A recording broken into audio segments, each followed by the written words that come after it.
Hannity, everybody refuses to call Sean Hannity. Sean Hannity, nobody calls Sean Hannity. I said the war's a stupid thing, if somebody would call Sean Hannity. I spoke to Sean Hannity, everybody refuses to call Sean Hannity. Sean Hannity, nobody calls Sean Hannity. I said the war's a stupid thing, if somebody would call Sean Hannity. I spoke to Sean Hannity, everybody refuses to call Sean Hannity. Sean Hannity, nobody calls Sean Hannity. I said the war's a stupid thing, if somebody would call Sean Hannity. I spoke to Sean.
MD, and this is the Fourth Branch Project, the first and only program which is dedicated exclusively to those with common sense, a spirit of patriotism, and a determination for a more perfect union.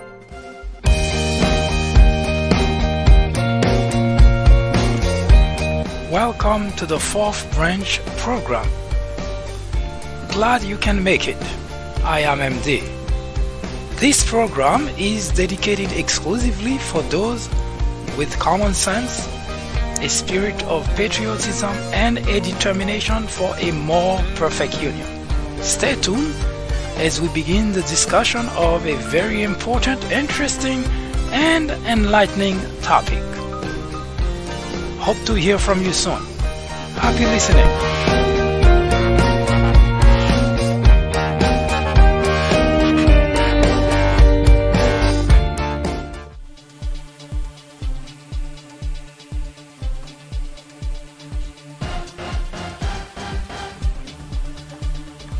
Good afternoon, everyone. I am MD, and this is the Fourth Branch program. Welcome, where common sense is always on the menu. America is in crisis because our democracy is in serious jeopardy. George Washington warned us to guard against the imposture of pretended patriotism. You see, for the past few decades, the members of the legislative branch, most exclusively Republican congressmen and senators, have relied almost exclusively on the gullibility, on the ignorance of their constituent to be elected, to be re-elected, to advance agenda. Of course, they frame it under politics. What is politics about lying to your constituent? There is a huge difference between politics and lying and deception. As such, in this particular aspect of our program, America in crisis, our democracy is in jeopardy, we set out to establish the difference between those two. And as we continue the conversation, not only on this topic, but also on race relation in America, today, more specifically, we are going to try to link those two together in order to illustrate our point. And it is extremely important because our very institution, our very democracy, the system that we have enjoyed for 2+ centuries is indeed in serious jeopardy. And it is not because we have in the Oval Office someone who doesn't know what he's doing, someone who doesn't care an iota about the country, but rather because we have a legislative branch whose members swore to uphold the Constitution of the United States, but decided to do anything but.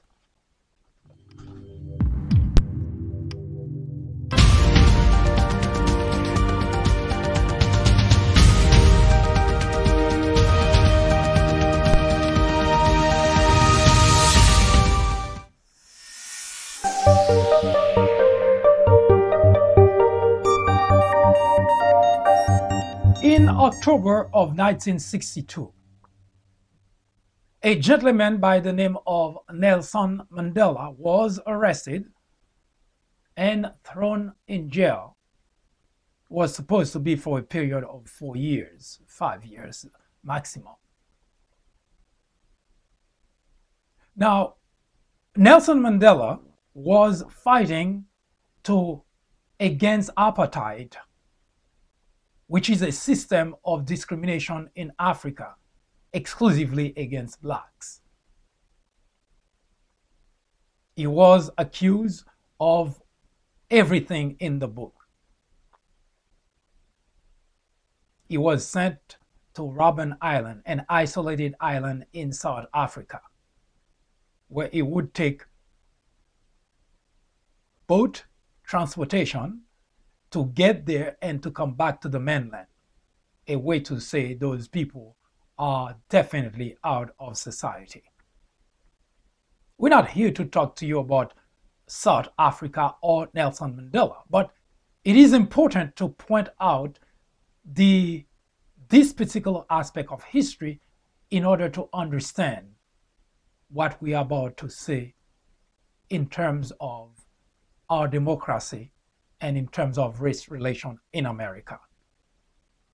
In 1969, a gentleman, secret agent for the South Africa government by the name of Gordon Winter, decided to plot in order to rescue Nelson Mandela from prison. That's just 7 years after he was sent to Robben Island. But it so happened that Gordon Winter did not have any intention whatsoever of rescuing Nelson Mandela. It was rather a ploy by the South Africa government for Nelson Mandela to escape, and while they would try to capture him, they would shoot him and they would kill him. Keep that in the forefront of your mind. That particular plot was foiled by the British intelligence. Now, it is important to note that Mandela would have never gone for it. We'll explain in a minute. Now, in March of 1982, that 20 years after he was imprisoned, he was transferred from Robben Island to Portsmouth Prison in the mainland. It sounds almost like an upgrade, but it was not. The South Africa government did that because they were afraid that after spending that many years in jail, they could not break Nelson Mandela, and they were afraid that younger generations of Black African, that were thrown in jail would get influenced by Nelson Mandela and would cause even more trouble to the government. Now, in 1985, the president of South Africa, by the name of Botha, offered to release Nelson Mandela and Nelson Mandela alone. Needless to point out that he refused. Nelson Mandela mentioned that his struggle, the struggle of blacks, cannot rely exclusively on one individual. And second, he was not a free man, and as a prisoner, he could not enter into any contract with the government because the condition of his release were so that he would not participate in any more uprising or in any activity that would try to free blacks. Nelson Mandela declined. Now, that story is totally irrelevant to us, American, even if you're black. But one particular aspect of the story hits right at home. In 1985, Ronald Reagan was the president of the United States. He provided both verbal and his administration support for the government of South Africa. And he also supported the very aspect of the apartheid in Africa. Now think about that for just one moment. 1985, only 20 years for the end of the 20th century, a president of the United States in a country which declares itself to be a democracy, which promotes freedom, our president, Ronald Reagan, fully supported the government of South Africa for blatantly, openly against blacks. Here in America, the idea of revering Ronald Reagan as a saint, as the best thing that has happened to the Republican Party, can never be overstated. Every single Republican always use the name of Ronald Reagan as a way to show that they have something great to look forward to. They have a saint, they have a hero. Speaking about hero, a few weeks ago, I wrote the article, Ronald Reagan, a hero which never was. I strongly encourage you to go to the peoplebranch.org website to read that article, in which you'll find out the deception of the Reagan's administration.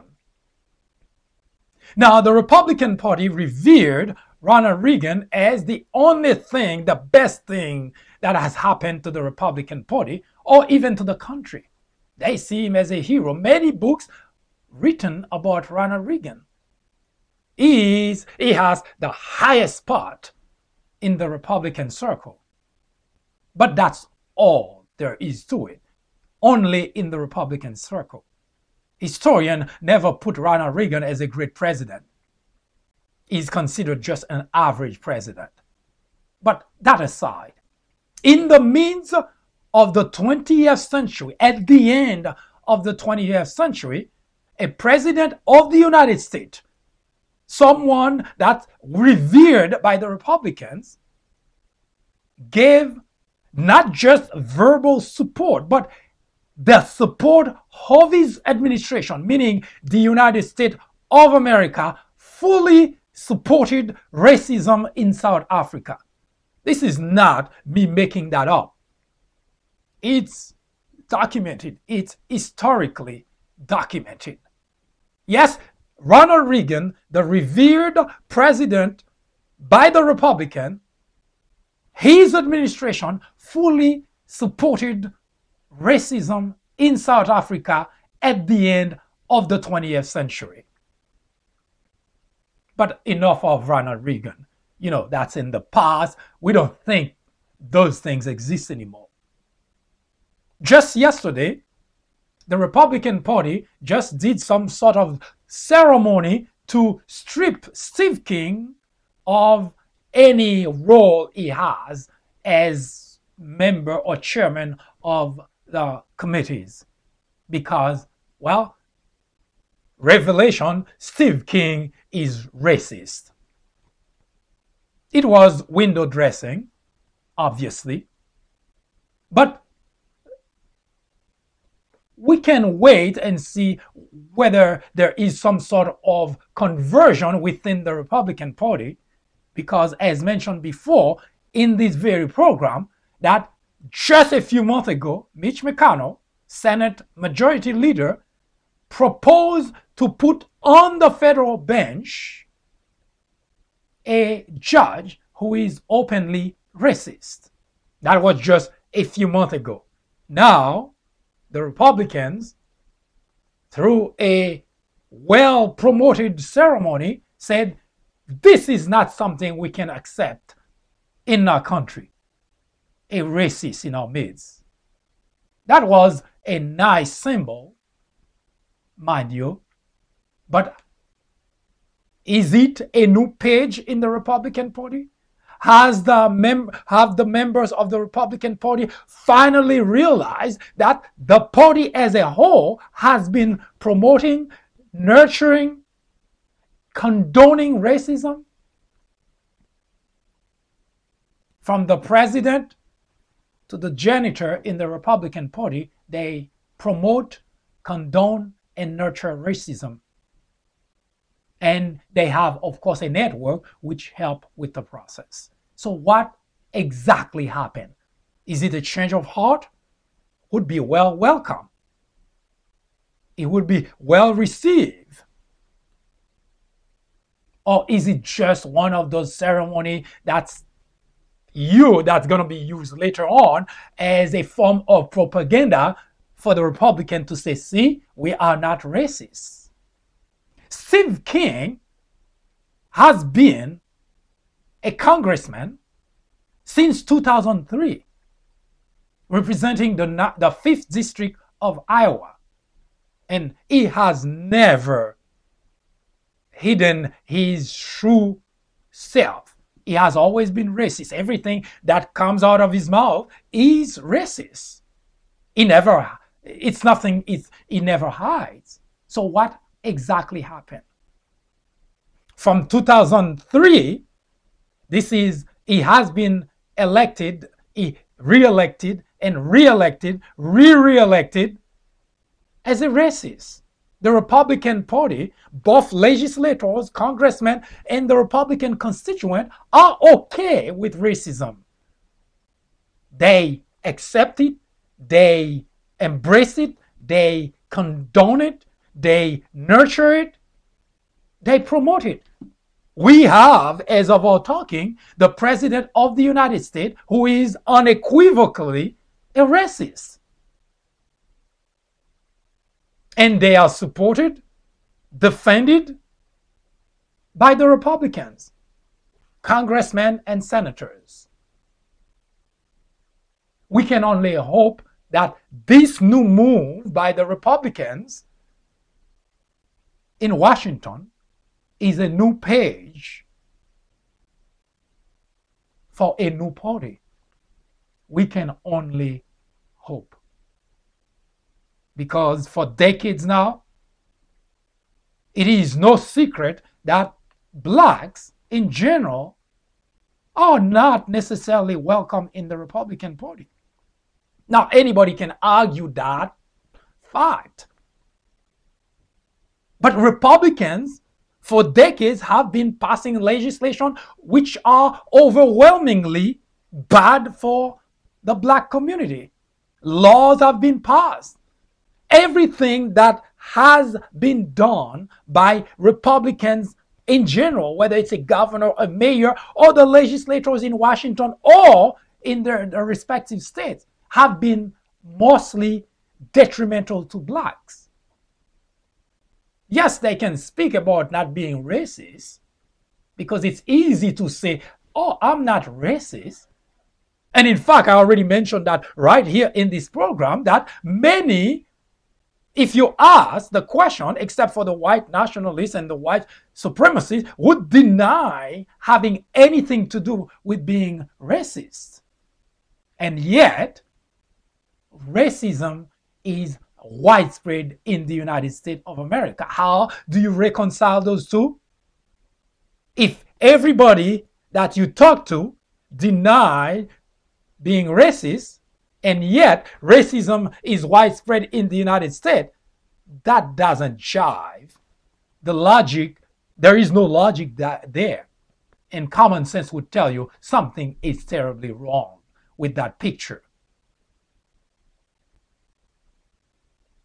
As we embark in approaching and debating race relation in America, we will delve into that very aspect of the problem and why, in the midst of the 21st century, racism is the biggest problem we have in America. Hi, I am MD, host of the Fourth Branch program. War on Blacks is a new topic added to the Fourth Branch programming in order to discuss the intricacies, the complexities of race relations in America. The goal is threefold. 1. To bring attention to the various forms of prejudice, discriminations, and racism in the country. 2. To expose the undeniable presence of such in every aspect of life and every corner of our society. 3. To extricate us all from the ignorance, the indifference, or the complicity. The ultimate objective is to make the discussions of those issues, racism, prejudice, discrimination, a normal part of our lives. Then, and only then, will we, as a society, be able to eradicate the problem. Martin Luther King Jr. said, "Nothing in all the world is more dangerous than sincere ignorance and conscientious stupidity." Abraham Joshua Heschel exclaimed, "Racism is man's gravest threat to men, the maximum of hatred for the minimum of reason. Join me in the journey to restore equality. Or would you please get out of the way? Thank you.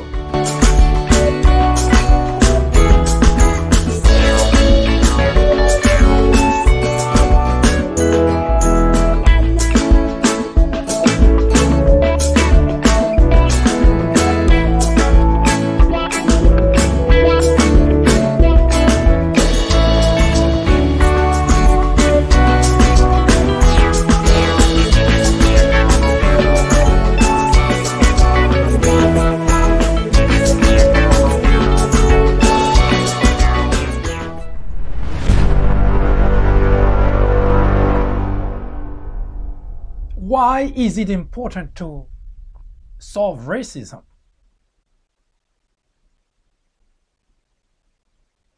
Racism prevents progress, creates division, chaos, uncertainty.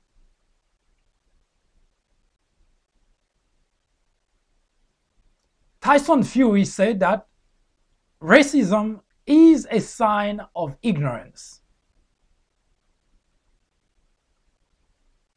John F. Kennedy said that the ignorance of one voter in a democracy impairs the security of us all.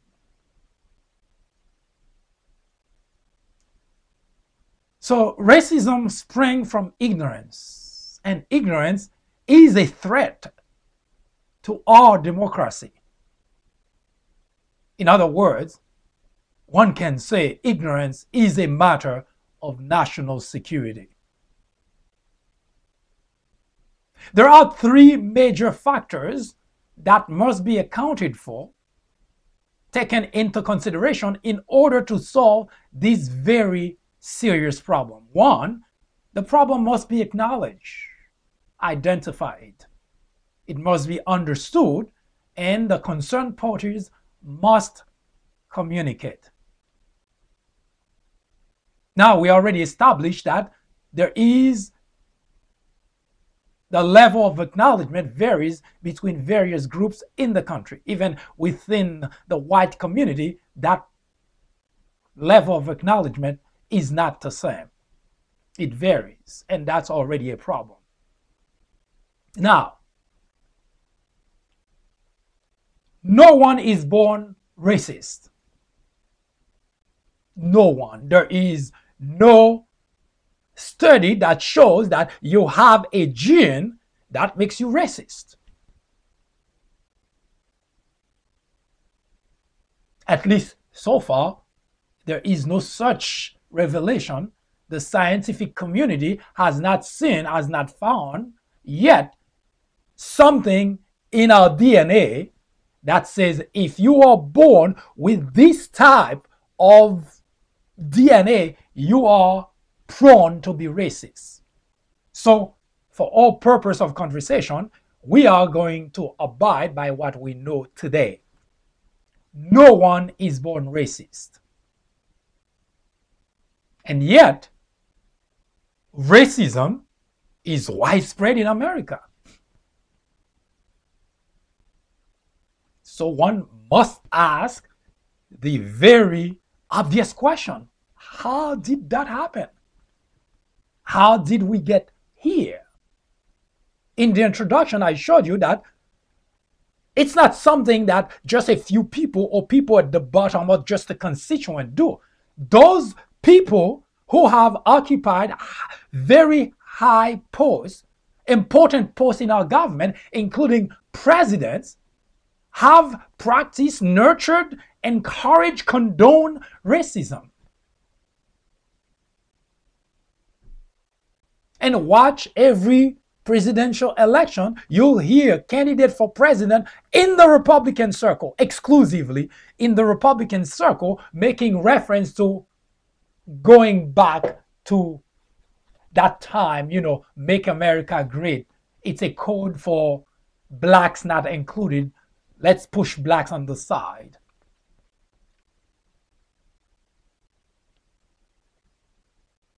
The Republicans, in general, as a whole, as a party, have always made certain that it is understood blacks are kind of a side note in their conversation. It's not just me saying, look at the legislation they passed. They can tell you they're not racist.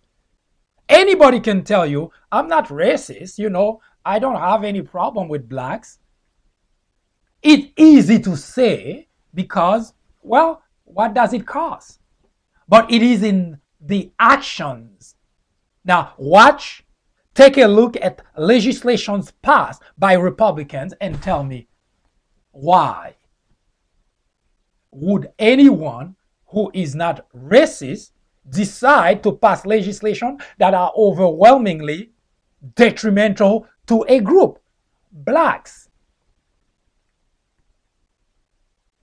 So no matter how much spinning you do with your words, the bottom line is you are racist. But as asked before in the question, no one is born racist. So if we are talking about people who are racist, then how did that happen? How did we get here to that point? Yesterday, we were in the midst of talking about rebellions, uprising, and bloody uprising. And we started to give you a sense as to how we got from the whites in the South enjoying wealth, enjoying good life on the back of the blacks, slaves, to turning the table and putting obstacles for blacks and tagging them as criminal and violent.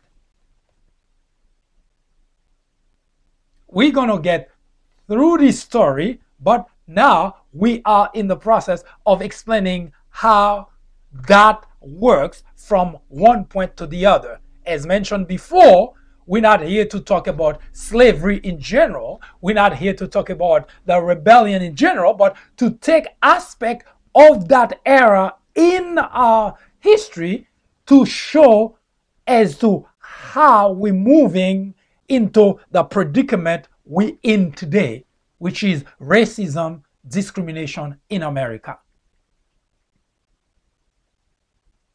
No one is born racist, but widespread racism in America today, which means something happened, something causes that.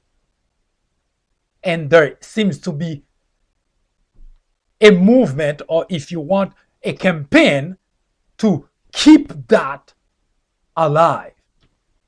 Of course, we'll find out all that as we continue the discussion on racism in America. So if no one is born racist, but over a century beyond slavery, racism and discrimination is rampant in the United States, someone got to be responsible of the problem. And that's what we're going to find out shortly as to how this whole thing started. And you don't want to miss that because it is that important. To solve a problem, we must understand the problem. Don't go anywhere. The fourth branch program will return in just a moment. After reading several books based on presidents and on Obama specifically, I found that they're typically partisan. The Obama legacy targets the heart of the issue by giving credit to the president where it's due, but definitely coming down hard on Obama on his bigger failures, like his handling of the Syrian crisis. If you are in college, going to college, you are an educator, a faculty member, or someone with interest in government or politics, The Obama Legacy is definitely a book to read. My professor recommended The Obama Legacy. A friend actually recommended The Obama Legacy. I would highly recommend this book for anyone, whether for academic use or leisure reading. I would recommend this book to anyone out there searching for an impartial and unbiased look into Barack Obama's tenure as president. I would definitely recommend this book as a good read for both liberals and conservatives.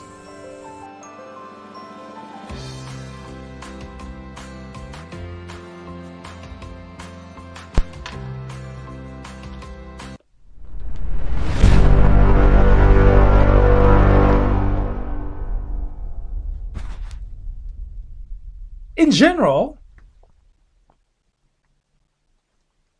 someone who is racist would not be of any interest to me. My neighbor next door, or the person I meet at the supermarket, on the street, on the train, at the workplace, none of that would matter to me. Because anyone who decides, despite the fact that it is said that racism is a sign of ignorance, it's not something that, if someone doesn't like me, if a white individual doesn't like me because I'm black, hey, that doesn't change anything. It doesn't make me less of a person. It doesn't make me less smart than that individual. It doesn't do anything to me. So that individual's sentiment is irrelevant, totally irrelevant. But the fight to change racism has to do with institutionalized racism in America. Now, the difference is racism is the behavior, the action, the thought that one individual has towards another, which is based exclusively on physical external aspects, such as skin color. That's how racism works. For no reason other than physical aspect. The person happened to not like blacks. Now, there is absolutely nothing that anyone can do about that. Because someone who decides to be and live in ignorance, well, what are you going to do? But institutionalized racism is a problem for the country because it is a system which nurtures, condone, or even promotes racist behavior, action, and languages. Now, that is a problem not just for this generation, but for every generation. Yes, a system which nurtures, condone, or even promotes behavior, action, and languages. I gave the example before, Mitch McConnell, who was fighting tooth and nail to put on the federal bench a individual openly racist in California, in North Carolina, a judge who is openly racist, who worked openly against black. Now, Mitch McConnell decided he wanted that guy on the Supreme Court. This is what institutionalized racism is.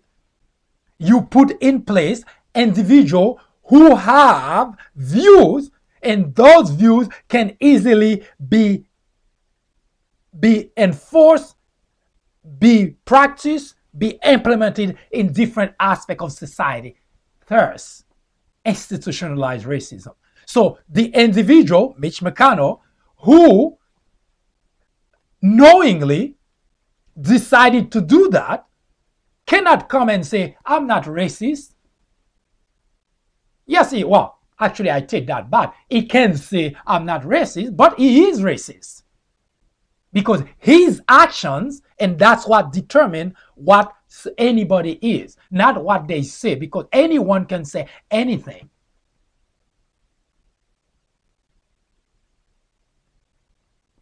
Now, institutionalized racism is unacceptable, and that's what this program gears towards eradicating in America. If you are watching this program for the first time, let me set the stage for you so that you get a good understanding as to where we're coming from. One, the label war on blacks was not picked, chosen for sensationalism,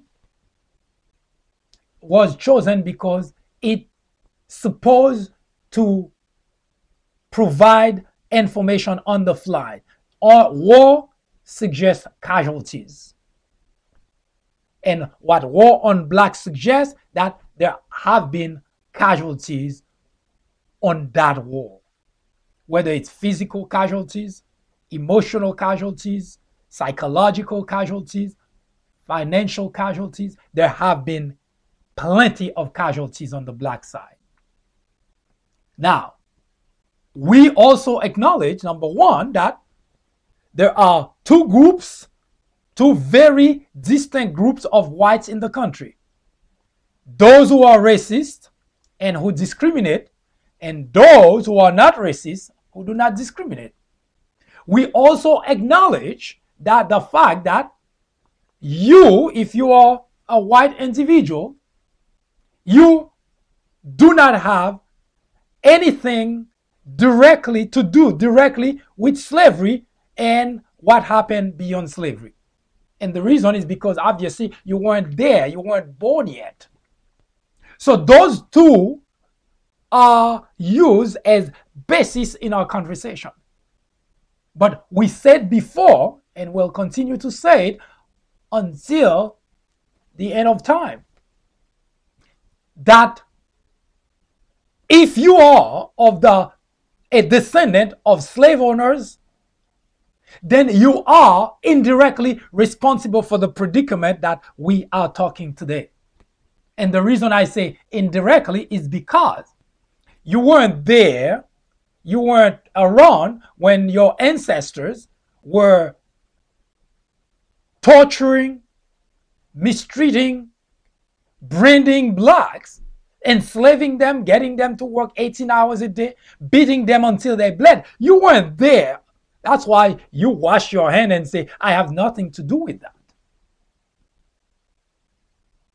But as I started to show that you have everything to do with what happened beyond slavery, despite the fact you weren't there. Because your ancestors did things that impact your lives, and so did the ancestors of the black slaves. Example, the slave owners, who was your ancestor, subjected blacks to inhuman treatment and made a fortune on the back of blacks. They bought land, they bought houses, they had businesses that strive, and they send their kids to school, to college, to great universities. The blacks did not have that. For 4 centuries, they were subjected to slavery and not have any of that. Which means if you start looking from your lineage before it gets to you, the slave owner passed all that goodies, wealth, everything down from one generation to the next, to the next, to the next, until you. So the wealth, the good life that you're enjoying, that you feel you're entitled to, it's not because of anything that you did, but because it was passed down to you. And guess what was passed down to the blacks? Absolutely nothing. Your ancestor deprived blacks of the opportunity to have the same opportunities as you have today. But it goes deeper than that, and I'll show you in a moment. And as we continue the conversation, you're going to see the reason we're talking about racism today and discrimination, which, if you white from the South and you a descendant of slave ownership, you are most inclined to hate black, you are most inclined to discriminate against black, and there is a reason for that. I mentioned before, it is very difficult today to pinpoint where whites who are racist, who discriminate, live. Because in the past, you could look towards the South and you know most of them live in that area, in that region. There are still a sizable number of whites who are racist, who discriminate, who still live there. But because of migration, there are also a sizable group who have moved across the country, who live now in different parts of the country. And by the same token, you have a sizable group of people from different parts of the country, the North, the South, the East, and the West, who have also moved to the South, which means you have pretty much integration across the country. So it is difficult now to meet a white individual and think or say this person is racist or that person is not. Now, how did we get to that aspect of life in America, racism, to the point that we have presidents who have lived, acted, promoted, supported racism in the country? How did we get there? The premise is no one is born racist. And yet, we're not talking about just any individual. We're talking about people who have climbed the political ladder, who occupies an important position in the government, and yet they harbor sentiment of racism, making it even more difficult to solve that very problem in America. How did we get there? Now, I'm going to show you a snippet of where that, at least the beginning, at least that's one of the reasons that today, when we're talking about white, looking at blacks, the sentiment they have towards black, there is a reason behind it. And you're going to see shortly as to how in the world that happened. Yes, it is ignorance. Nobody can argue against that. It is pure ignorance that gets someone to look at somebody and think, I don't like blacks. But the very word ignorance that we use to explain that problem is actually a loaded word. It doesn't mean the person didn't go to school. It doesn't mean the person didn't go to college. It simply means that that individual is ignorant of the facts for the particular topic at hand. All men are born ignorant. All men. Which is kind of the opposite of what I said earlier about racism. No one is born racist. All men are born ignorant. Only a few choose, work hard to get out of that predicament. The majority choose to stay and live in ignorance. And that part of the problem. And we're going to show you as to what started to trigger the very sentiment of racism and discrimination in America. Yes, it's ignorance, but it's not just ignorance, the simple word, strictly ignorance. It is accompanied with something else that's caused that problem. And that's what we're going to be looking at in order to solve that mystery.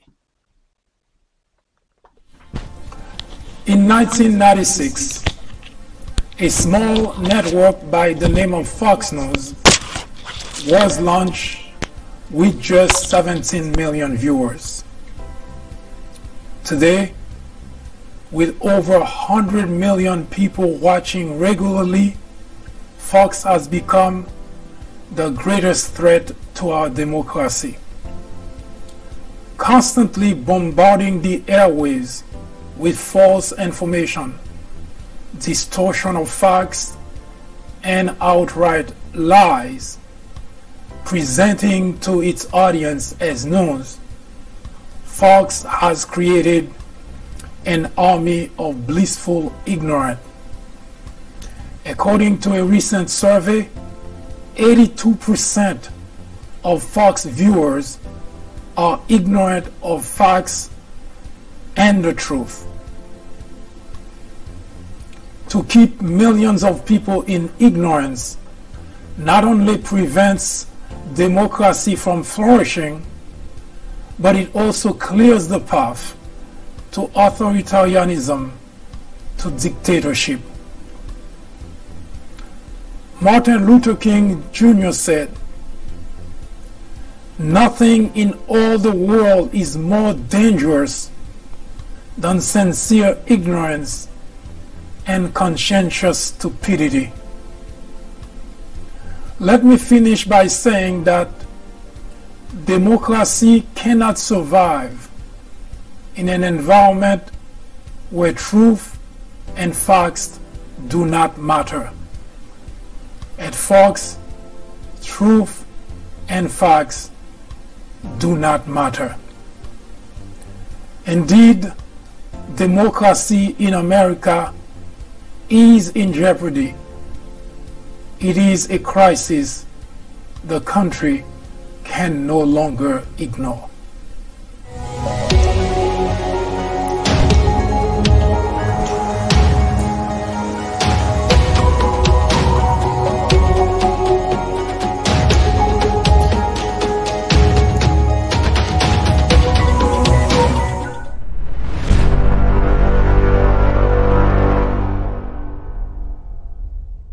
(1619), the first shipment of slaves was dropped in Jamestown, Virginia. Was then a British colony.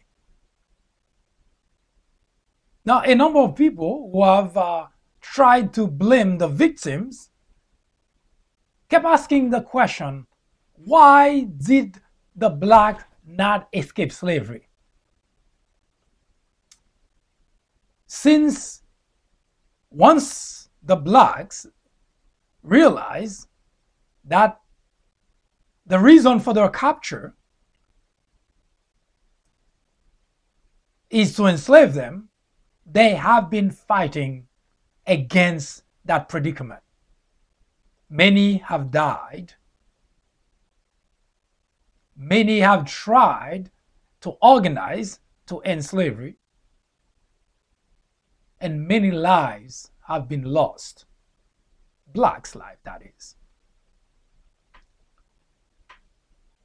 Blacks could not escape because they were policed most of the time, meaning people guarding them with weapons would shoot them down if they try to escape. And on top of that, in the beginning, in particular, many were chained together. In other words, all of them would have to want to escape in order for that escape to succeed. It is a topic we'll come back to in order to show why slavery lasted that long. Not because blacks simply thought, oh great, I'm a slave. I can't wait for my children and my grandchildren to become part of that. Far from it. It was a predicament that no one should have never been into. But the white slave owners made it even more unbearable for the type of treatment they inflicted on blacks. As such, even if you have no idea at all of slavery, even if you never read a book about slavery, Common sense should tell you no individual would just accept that. Of course, they would fight to death, or the circumstances never presented themselves for them to escape. You don't have to be a genius to figure that out. So it's always mind-boggling to me to get that question from individuals trying to blame blacks for spending that much time in slavery. Now, back to rebellion.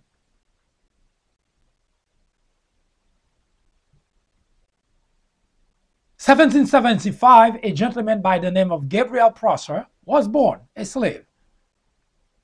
By 1800, at the age of just 24, 25 years old, he organized, that was one of the major organized slave uprising. And I said organized, not that there were never any attempt by slaves to escape. There were plenty. But it was for the first time that you had a leader, Gabriel Prosser, who must have learned about all the previous attempts by other slaves in different parts of the country and the world, which did not succeed, and decided that in order for us to succeed, we have to organize. So he emerged as a leader and organized. Unfortunately, as mentioned before, a couple of slaves were part of the plan, got cold feet, told their master related that information to authority. Gabriel Prosser, along with all the other slaves, were caught, executed, hung. In 1822, Denmark Vesey, former slave, he purchased his freedom after 20 years of slavery. But instead of taking that and moving to the north where blacks were not slaves, well, for most of the part, or could enjoy a more or less free life, better life, but instead Denmark Vesey stayed in the south to help free the other blacks. Again, that was another well-organized uprising to do just that. Once again, a few of the slaves got cold feet, alerted their master, master alerted authority, and the same fate awaited Denmark Vesey and company. They were caught, executed. I pointed out yesterday to make note of that problem. People who were enslaved tried to escape slavery. At no point in the white mind did they think it was appropriate for blacks to escape slavery. To them, why were they trying to escape? But that wasn't even the worst part. Is the fact that when they were caught, they get executed for trying to escape. Blacks are called criminal, violent. And that's the story that gets passed from one generation to the next. But it's not mentioned that blacks were being executed just for trying to escape slavery. So those people who executed the blacks, they must have not been violent. They were good people. At least that's a picture that being passed from one generation of whites to the next. Good people. Your father, your grandfather, your whatever was really great guy. He took care of the family, he took care of wife, children, he sent them to school. He was a great guy. But the story of that great guy executing dozens of blacks for trying to escape slavery seems to have escaped history. That information was never passed down. It's almost as if it was well calculated by whites to put that very picture out there, to paint black that way, so that no matter what blacks did, they would always be seen as the bad guy. Every time that they try to escape, they get caught, they get executed. But they were the bad guys. The people who did the execution, the slave owners, authority at that time, were considered good people. If you read about them, it's like, oh gee, those were really very nice people, good people. Since when the word good can be attributed to someone who simply execute innocent people? Since when that's the case? Well, if it's white, it's okay. But if it's black, they're criminal, they're violent. And that's the message that have been passed from generation after generation after generations.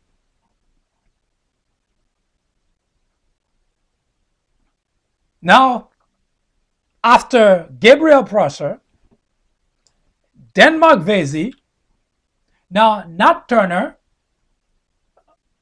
mind you, as I mentioned before, uprising, black revolt, burning plantation, escaping, all that, this is nothing new, because as I keep pointing out, no one enjoyed being slave, enjoyed being mistreated. No one would. Black did not either. They just simply did not have a well-organized way to get out of it. That's why every so often someone would emerge as a leader and try to organize them.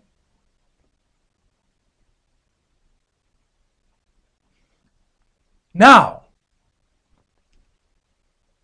needless to point out that whites in the South, slave owners, they were always on their toes, because as we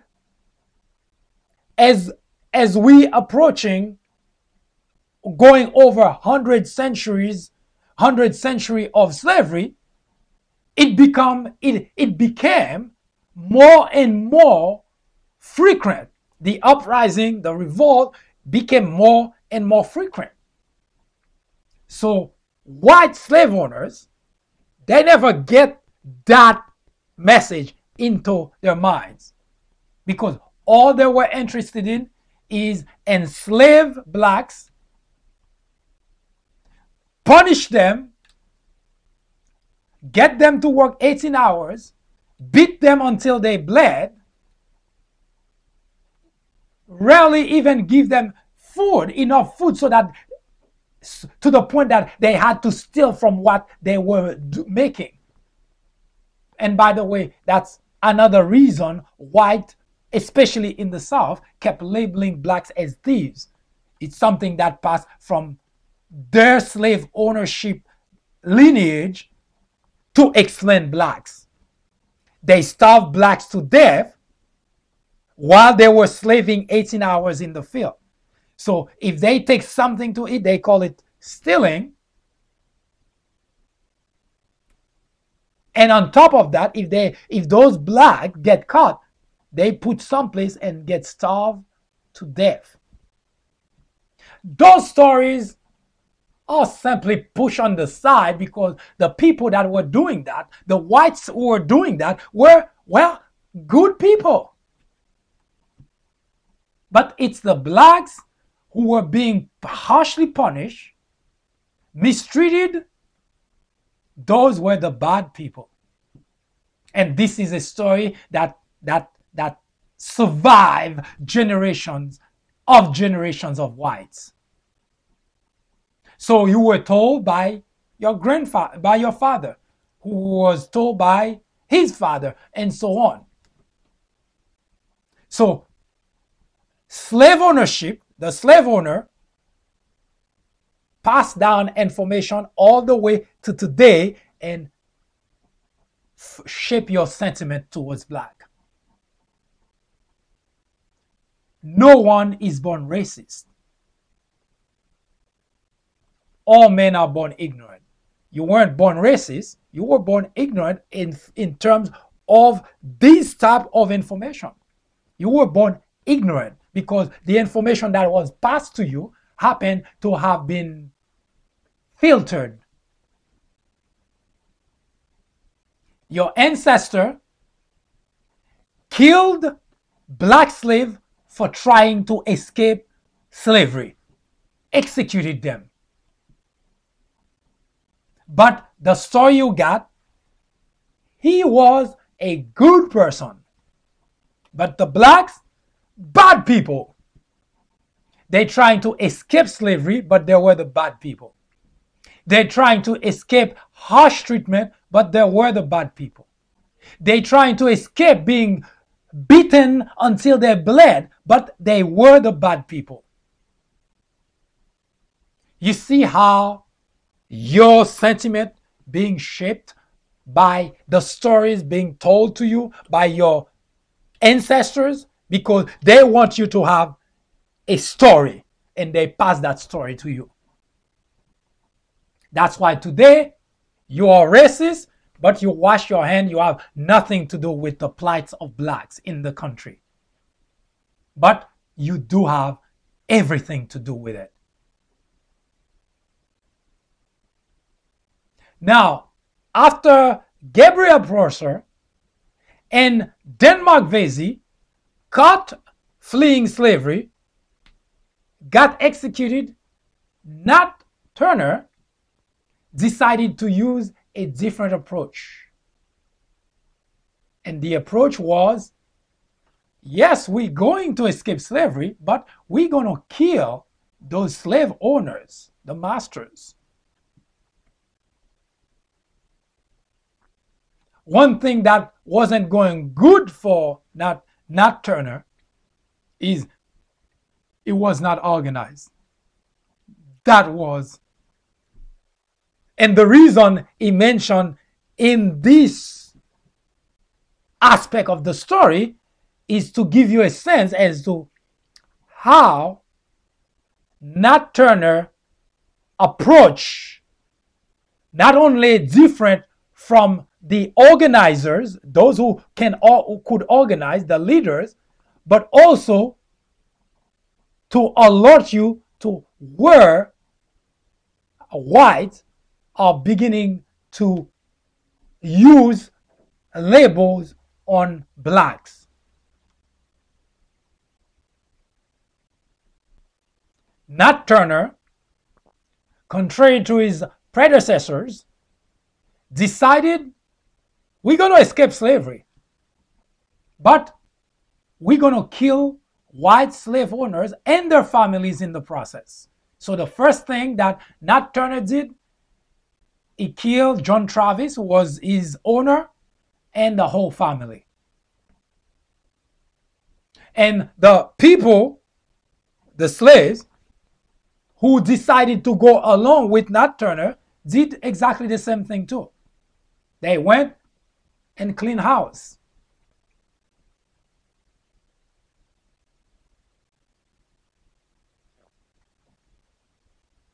Panic in the South. Anger in the South. Outrage in the South. Blacks are killing whites.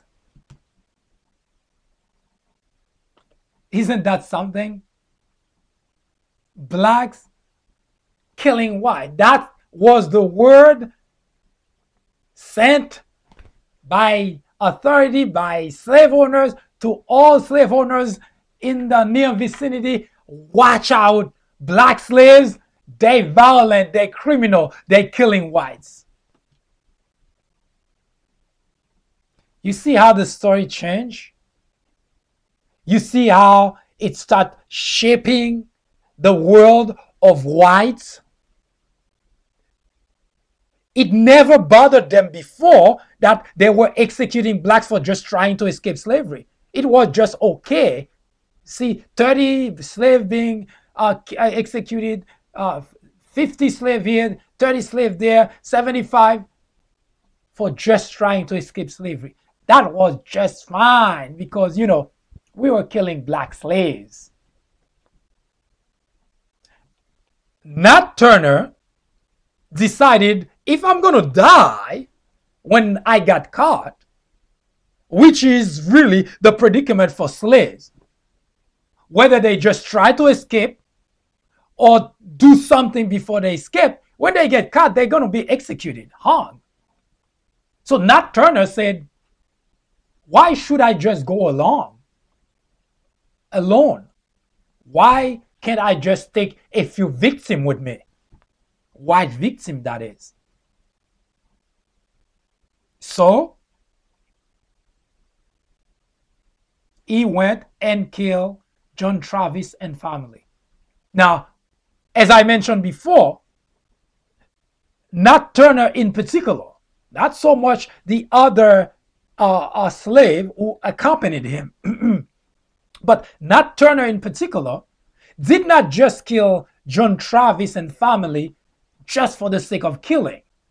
Yes, he was angry. Yes, if you were a slave and going through all the predicament that black slave went through, you want to kill your slave owners. No doubt about that. But Nat Turner had a different reason for doing it, because he was working a strategy, so to speak, to escape slavery.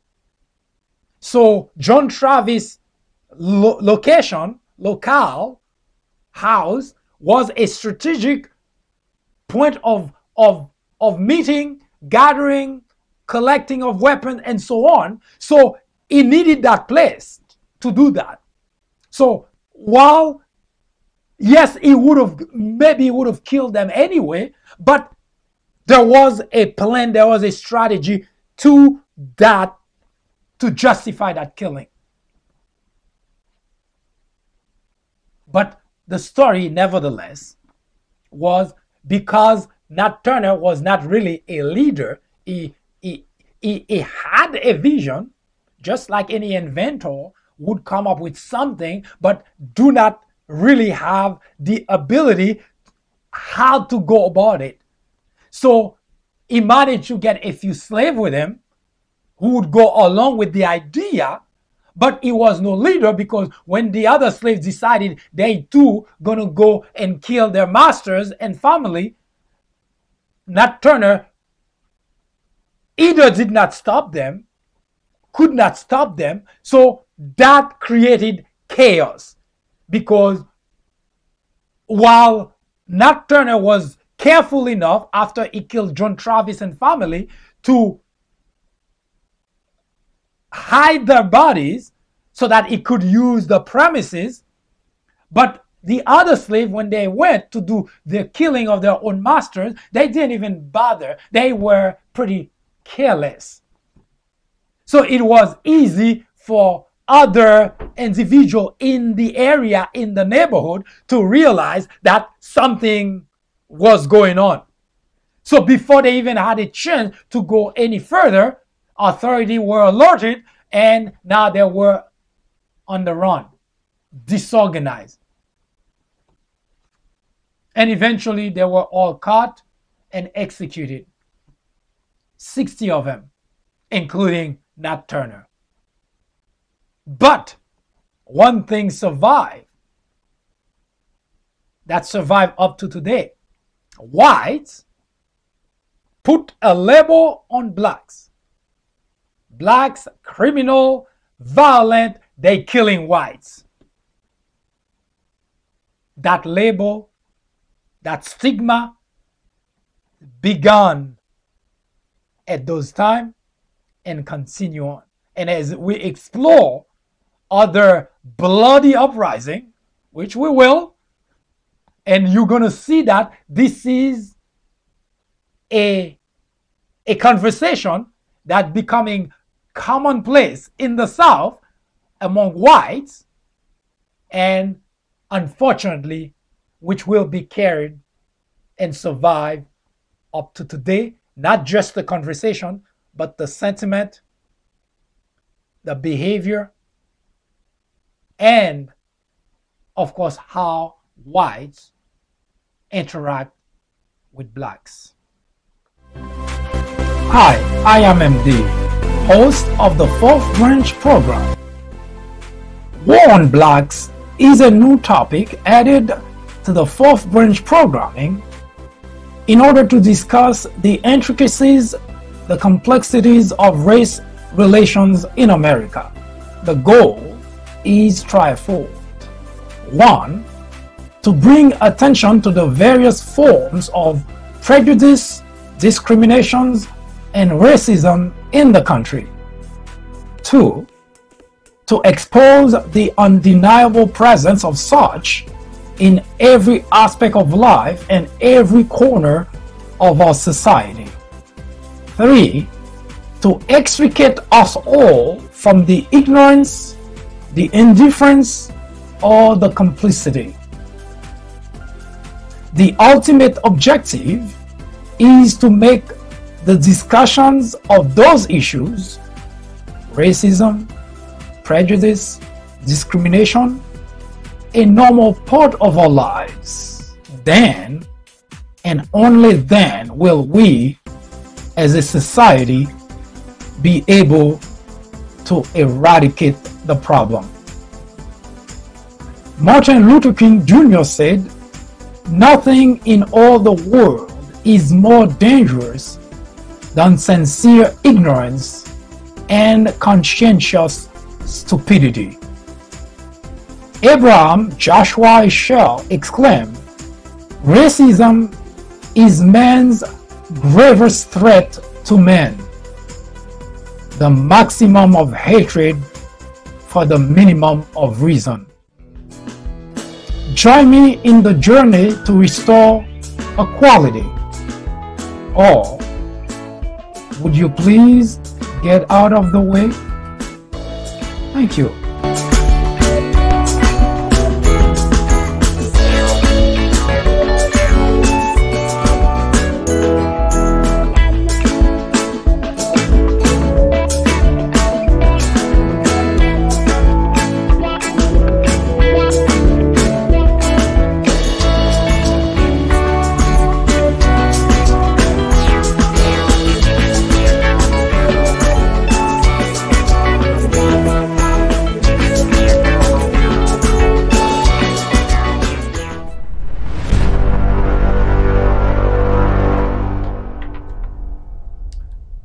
I do thank you for spending the time with me. I hope that was enlightening. Hope to see you again next time to continue the discussion on race relation in America, as well as to take a look at the jeopardy our democracy is facing. Tomorrow we will continue the conversation as to the bloody uprising, but we also show you, as we mentioned prior, that there were always been two groups of whites in the nation: those who are racist and discriminate, and those who are not racist and who do not discriminate. And it is not something that just happened today. It's been around since even during slavery. Abraham Lincoln, for instance, did not have any slave. His parents did not have any slave. And we're going to introduce to you a gentleman, a white gentleman, who fought side by side with slaves during uprising in order to end slavery. And just like the slave, he ended up being caught and executed. In a sense, race relation in America is a very difficult topic. It is because there are two groups of whites in the nation: those who want to keep racism and discrimination around, and those who are fighting to end discrimination and racism, just as it was during slavery. There were plenty of whites who fought with their lives to keep slavery, as if that was the best thing that they could do to blacks, as if it was okay to inflict on human beings such treatment.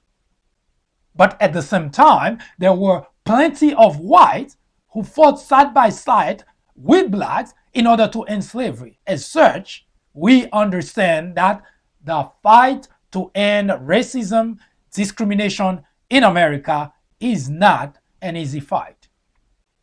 But as we promise here, War on Blacks, which is the program at the helm, at the center of fighting racism and discrimination in America, will go on as long as necessary in order to eradicate racism in America. In the meantime, if you have questions, suggestions, comments, please do not hesitate to contact us. And if you have a topic you would like us to talk about, to research and talk about, we'll be glad to do it.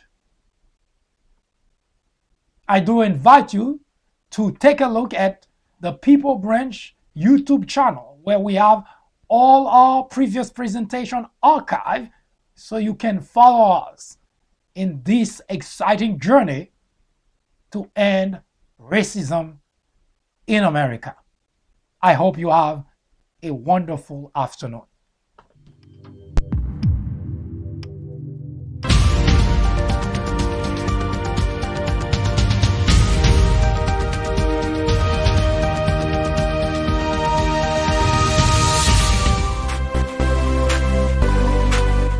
I am MD, host of the Fourth Branch program, inviting you to join me every Saturday at 10:30 a.m. and every weekday at 2 p.m. for discussions of social political issues and to dissect the meaning and the importance of current events, as well as to understand topics of legislations.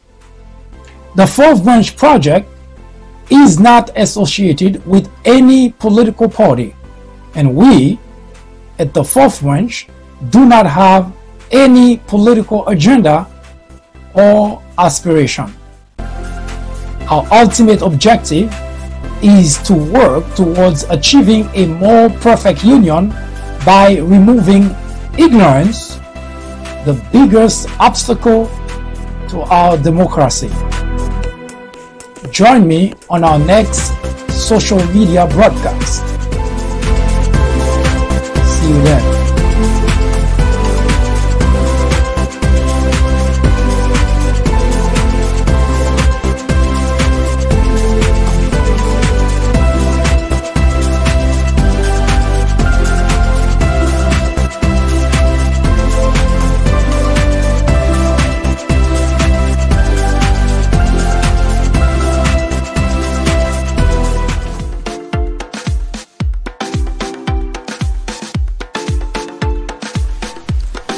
The Fourth Branch podcast is brought to you in collaboration with the People Branch publication, which can be found on the People Branch website, located at peoplebranch.org. That's peoplebranch.org. That's peoplebranch.org website, in which you will find a number of very interesting articles. My name is Mike Duchesne, MD for short. I hope you have a great afternoon or a great evening, whichever it happens to be. Hopefully you can join me again next time for another interesting episode of this podcast. That was the Fourth Branch, live from New York. Good day.